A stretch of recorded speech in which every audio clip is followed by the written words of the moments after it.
Well, let me get down to it. We're in the next section of chapter 2, which is histograms.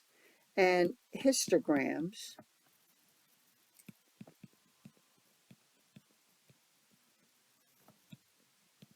are pictures.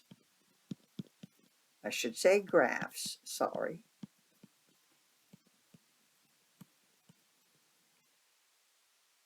Of the frequency table.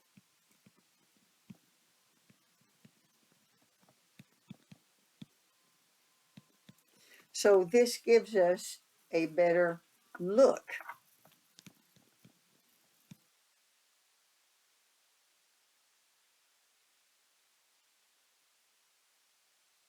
Reference to the frequency table.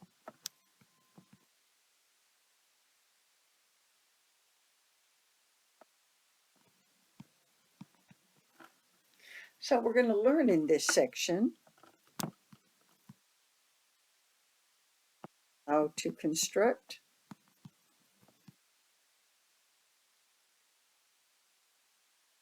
and read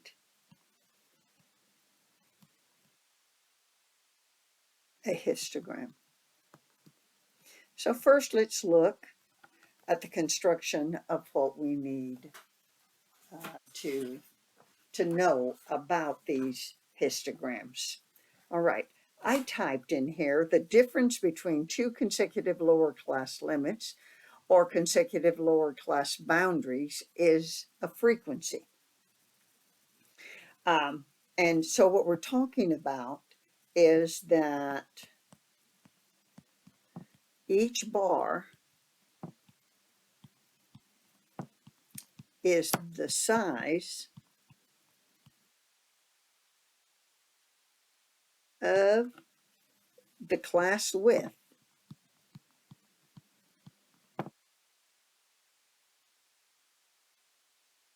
of the frequency table.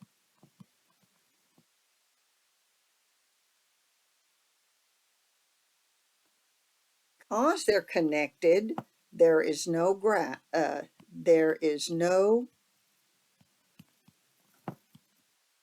spaces between the bars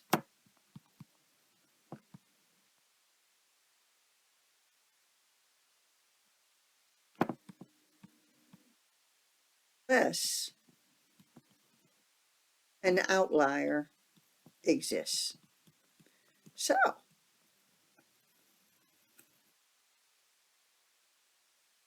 let's continue on. So what I have here is more or less what I've stated, but in a nicer form. So in this case, we're saying a graph consisting of bars of equal width drawn adjacent to each other, unless there are gaps in the data, is a histogram.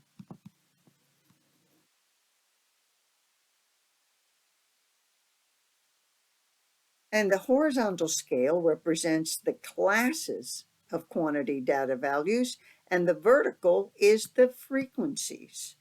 All right, so then what are the key uses for the histogram? It is a visual display of the shape of the distribution. Now remember,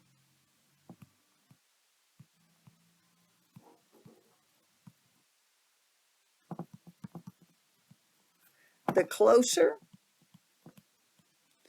to a bell curve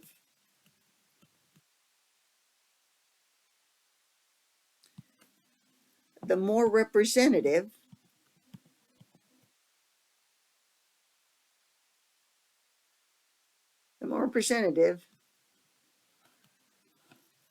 the sample represents the population.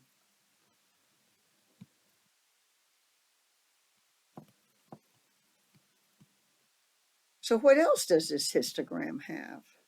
Well, it shows the center of the data. You can quickly see where the middle point or median, as we will learn in the next section, exists. It shows the spread of the data. And the outliers are bars separated from all the other bars. All right. So let's first look at the common shapes of a distribution, of a histogram distribution. In this case, we can see it's almost a bell curve. It is bell-shaped. There's a low, it goes to a high, and goes back to a low. This one is called uniform distribution. That's because all the bars are relatively the same.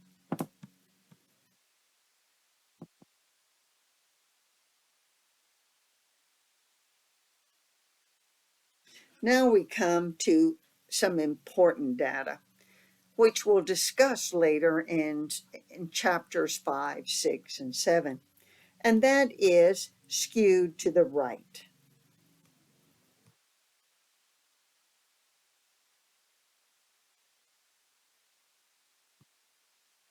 This way. And that means that the bulk of it is on the left, with some extension values going to the right. This is skewed to the left.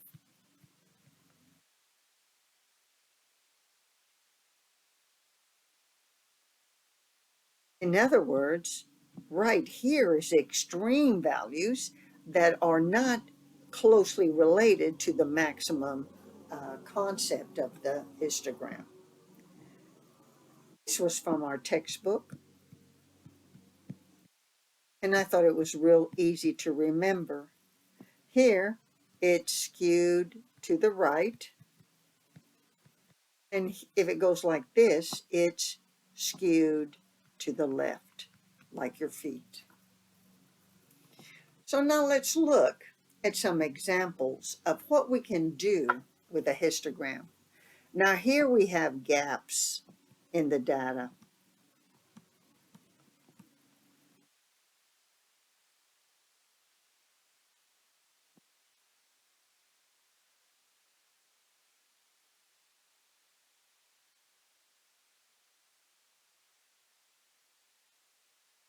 But the histogram must continue. So what are they asking here? This is represents the weights in pounds of members of a certain high school program team. How many team members are indicated? Well, remember, these are weights, and these are our frequencies of members who fall in those categories. So let's see what we have. The first class is 2.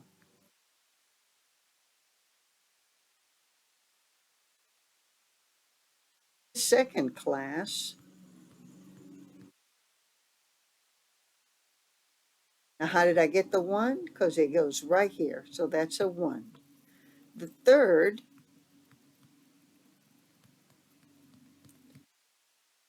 up here, 5.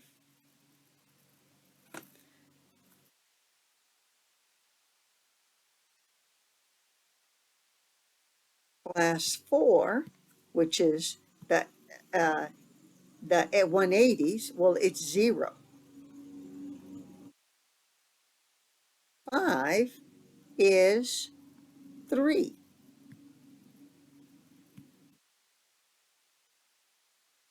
Class 6, which is the 20, is 0. The last one, class 7,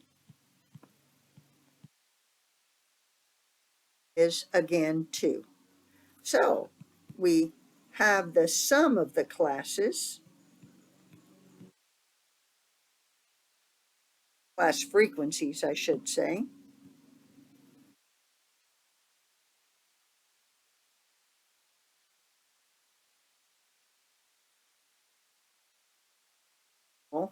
the team members.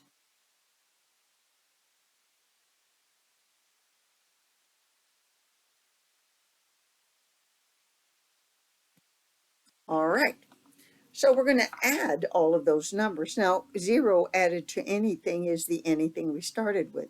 So we're going to have a 2 plus a 1 plus a 5 plus a 3 plus a 2. Okay, well, this is 10, 13.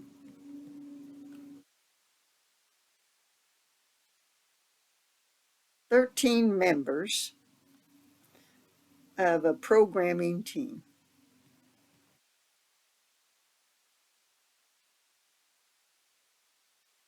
So that's one item that I didn't even mention that we can read.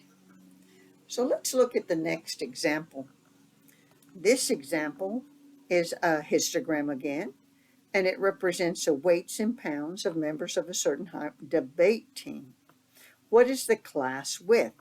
Now let's just look at it. It looks pretty uniform. They're all about the same number in each of the weight categories. So what is the width? Well, we know it's 110 minus 100, which makes it 10. The lower class is 100. And now remember, these are approximates because we don't know everything about the graph. So we're going to say that the higher of the data is 110 because that's where the next one starts. So here we're given a frequency table of distributions. And these are actual low temperatures recorded during the course of a 31-day month.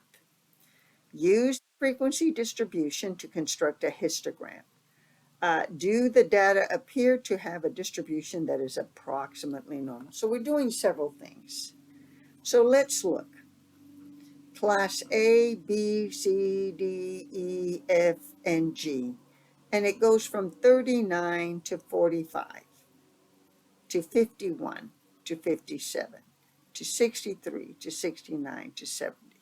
All right. So class A has 1.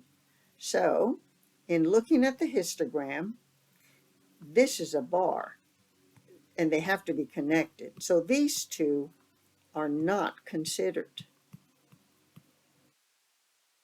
It's not a histogram. There's no gaps unless there's a disparity in the values. But these are all connected because it's 45 and goes back to 45 to 50 and so on. So we have 1 for A. Well, it's not this one, so it's this one. Well, let's check it. B has 2. That looks like 2. 8, 10. There's for sure is 10. And then 6, and then 3 and 1. And you can see that these two are the same. So A is a choice of the distribution. Well, as we're looking at this, we can see, no, it's not approximate. Well, that's not true. It's not uniform. So, no, it is completely erratic. No, that's not true. Yes, it is approximately normal. That sounds true. No, it is not all symmetric. And that's wrong because the center seems to be here. And so it is rather symmetric. Let's do another one. This exercise is short and it's only intended to expose you on how to read what we learned on the first section and into a graph position. The table below shows a frequency distribution of rainfall for 52 consecutive Wednesdays in a certain city. Use a frequency distribution to construct a histogram. Do the data appear to have distributions that are approximately normal? Well, we can see that from a 0 rainfall to 1900s rainfall, we have the largest number. And then from, and that's small, right? Because it is in, I'm supposing this is measured. It doesn't tell me how it's measured. I'm thinking it's parts of an inch. And here we have 20 hundredths to 39 hundredths is 11.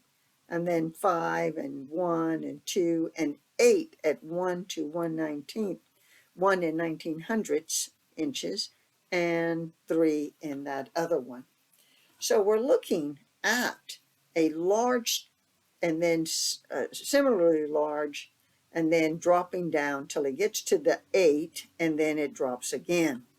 So in this case, we're saying, okay, the first one is 22. That looks good. That looks like 22. And then it goes from 20 to 4 is 11, and that looks like 11. And then from 40 to 59 is 5, and that is definitely 5. And then it goes to 1, 2, 8. And here's 10 at this juncture. So that looks like 8. And the last one is 3, which is larger than that one. So my answer is the first one. Now, does the data appear to be approximately normal?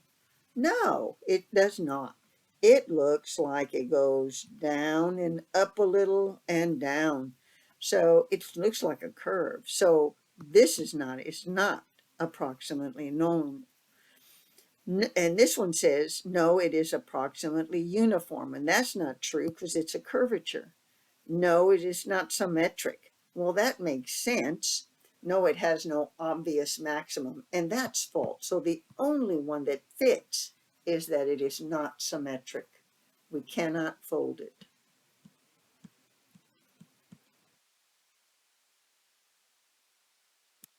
All right.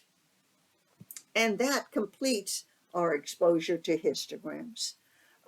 Normally, I would teach you the calculator on this one, but the data, I thought, no, we'll just expose you on what it is and how to read it and how to respond in looking for normal.